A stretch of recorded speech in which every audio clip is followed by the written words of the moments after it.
मुझे एक टेक्स्ट आया और उन्होंने ये पूछा है जो हम कई दफ़ा बता चुके हैं कि कर्ज़ उतारने की तरकीब। उन्होंने ये पूछा है कि मेरे पर बहुत कर्ज़ है ज़ाती तौर पे, कारोबारी तौर पे, और आपने कुछ चीज़ें बताई जो उन्होंने की भी लेकिन उनको उसका फाका नहीं हुआ। तो पूछ वो ये रहे हैं कि कोई ऐसी तरकीब बताएं जो वो कर सकें, आसान भी हो और मुजर्रब भी हो। अच्छा, बहुत अच्छा।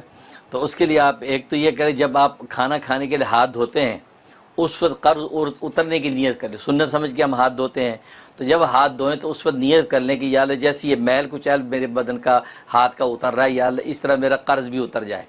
तो उस सुन्नत अमल में कर्ज़ की अदायगी की नीयत कर लें। ये बहुत मुजर्रब है। एक बहुत बड़े मुहद्दिस ने लिखा है कि इससे मुझे मेरे लाखों का कर्ज ऐसे उतर गया जैसे जिसकी मुझे खबर भी नहीं लगी। तो ये आप शुरू कर लें।